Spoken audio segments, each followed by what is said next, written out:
ప్రాచీన శాస్త్రీయ అత్యాధునిక వైద్య విధానాలను వినూత్నంగా ఒకే గొడుగు కింద అందుబాటులోకి తీసుకొచ్చింది మెడి9 ఇంటిగ్రేటెడ్ మెడికల్ సిస్టమ్. ఆంధ్రప్రదేశ్ ప్రభుత్వం రాష్ట్రంలో పేద మహిళలకు తీపి కబురు చెప్పింది. వారి ఉపాధి కోసం కీలక నిర్ణయం తీసుకుంది.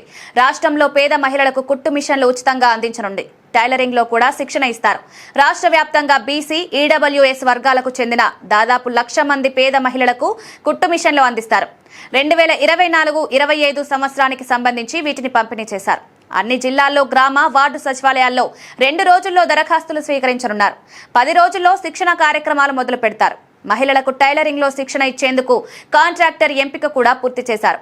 బీసీ, ఈడబ్ల్యూఎస్ వర్గాల మహిళలతో పాటు ఎస్సీ మహిళలకు కూడా త్వరలో ఉచితంగా కుట్టు మిషన్లు పంపిణీ చేయాలని ఆలోచన చేస్తున్నారు. రాష్ట్ర వ్యాప్తంగా ఒకేసారి అన్ని నియోజకవర్గాల్లో దరఖాస్తులు స్వీకరిస్తే లబ్ధిదారులు ఎక్కువ మంది వచ్చే అవకాశం ఉంది.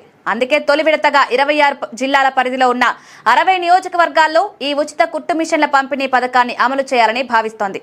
ఆ తర్వాత వచ్చే ఏడాది మరో 60 నియోజకవర్గాలు, అనంతరం మిగిలిన నియోజకవర్గాల్లో ఈ పథకాన్ని అమలు చేయాలని భావిస్తున్నారు.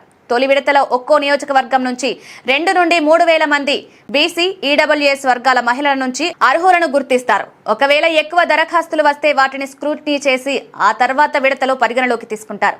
2014-19 మధ్య టీడీపీ ప్రభుత్వ హయాంలో అమలైన ఈ పథకంలో కొన్ని లోపాలున్నట్లు గుర్తించారు. ఈసారి ఈ పథకంలో ఎలాంటి లోటుపాట్లు లేకుండా కట్టుదిట్టంగా అమలు చేయాలని భావిస్తున్నారు. గతంలో ప్రభుత్వం కేవలం జిల్లా కేంద్రంలో మాత్రమే టైలరింగ్ శిక్షణ ఇచ్చేది. ఇప్పుడు ప్రతి నియోజకవర్గంలో 6 నుంచి 8 శిక్షణ కేంద్రాలు ఏర్పాటు చేయాలని భావిస్తున్నారు. 40% మేర శిక్షణ కోసం సెంటర్లను గుర్తించి ఒక్కో సెంటర్లో 30 నుంచి 50 మందికి శిక్షణ ఇవ్వనున్నారు. శిక్షణ కార్యక్రమంలో కనీసం 70% హాజరున్న వారికే ఉచితంగా కుట్టు మిషన్ అందజేస్తారు. ఈ మేరకు మహిళా హాజరు నమోదుకు ప్రత్యేక యాప్ను కూడా సిద్ధం చేశారు అధికారులు. మొత్తం మీద పేద మహిళల కోసం ప్రభుత్వం ఉచిత కుట్టు మిషన్లు అందించబోతోంది.